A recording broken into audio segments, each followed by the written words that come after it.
Hello guys, welcome to another video. Now last night we received another teaser for the upcoming Necropolis League, and well, to say this is a spicy one would be a bit of an understatement. First, let's get everyone up to speed. So this teaser was used to show off two new skill gems, Automation and Call to Arms. Automation is an intelligence-dexterity hybrid blue gem which functions as both a skill and support.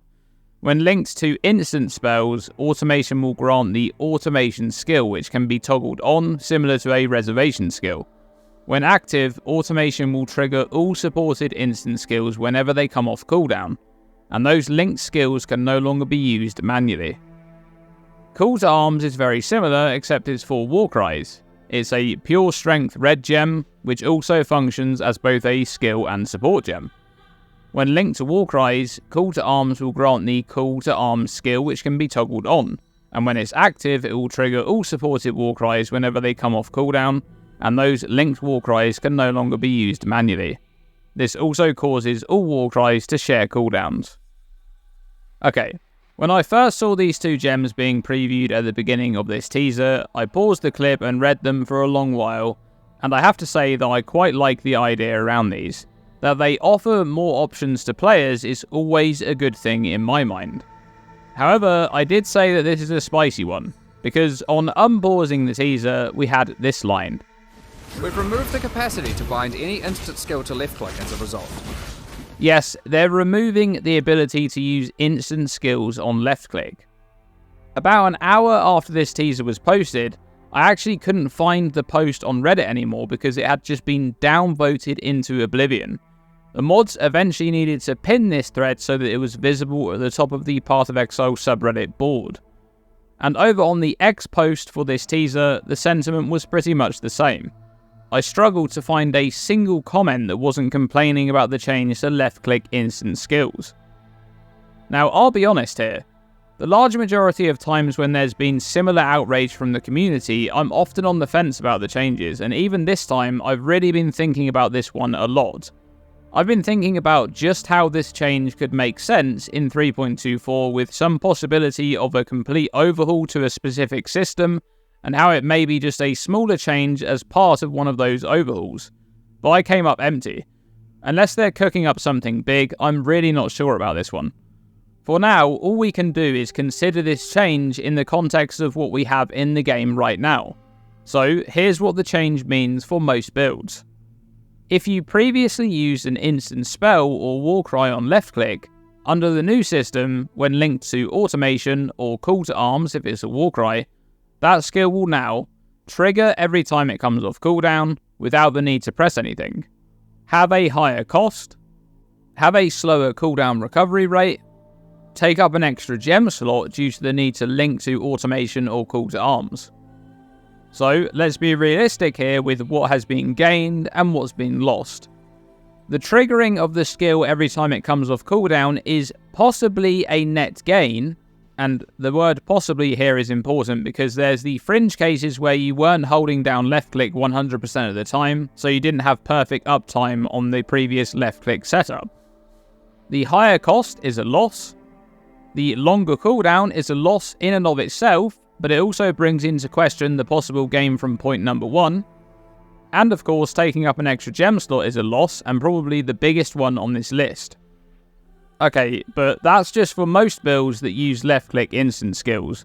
What about the builds that use a damage ability on left-click? We're talking about General's Cry, we're talking about Corrupting Cry, we're also talking about some of the minor builds that like to use Detonate Mines on left-click as well.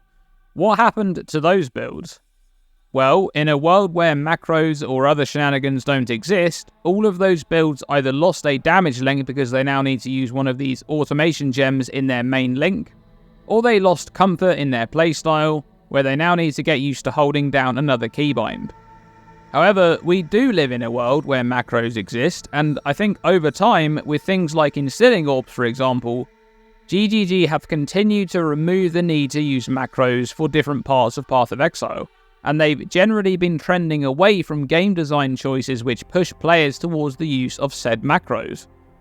But this change right here this will single-handedly cause a giant uptake in the use of macros or other related shenanigans to just overcome this problem and get back to where they were before.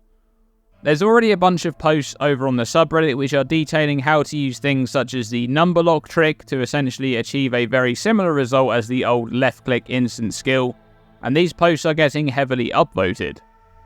But here's the thing, if you can look past the outrage, you'll see that a lot of players actually reacted positively to the concept of these two new skill gems, but they just really dislike the removal of left-click instant skills, and that's what's taken precedence. There's also the currently unresolved corner cases such as the focus skill or the necromancer's bone armor, which currently cannot be supported by automation, and I actually really like the call to arms supporting concept, so let's talk about that one briefly. Something that you may not have noticed in the teaser is that this gem actually triggers all war cries at the same time, not one after the other.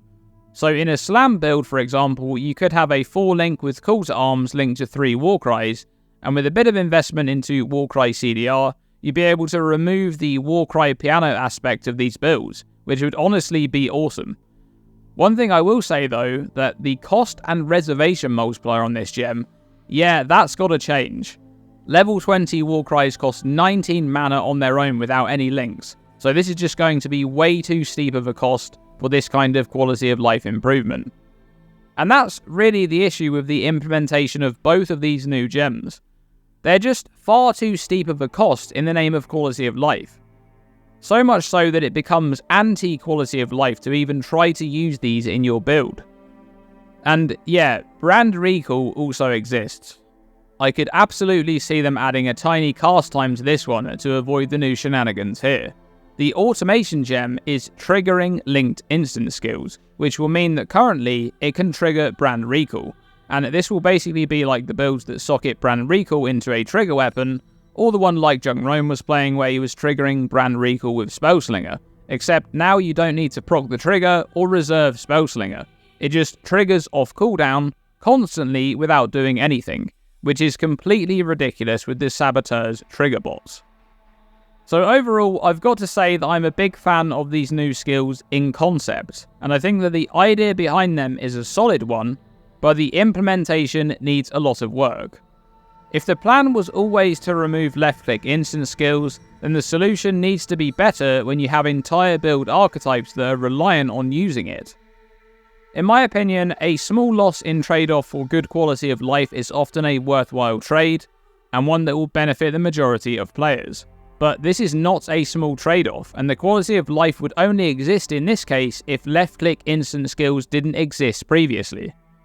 What do you think about this? I recognise that this is a contentious topic, but let's keep the comments civilised. Do you have a better solution to the left-click instant skill? And what are your thoughts on automation and call to arms support? A big shout out to my supporters over on Patreon, thank you for your support. If you'd like to join them and support this channel going forward, you can head over to the new Patreon that I've set up, the link is in the description below. Thanks for watching this video, and I'll see you in the next one.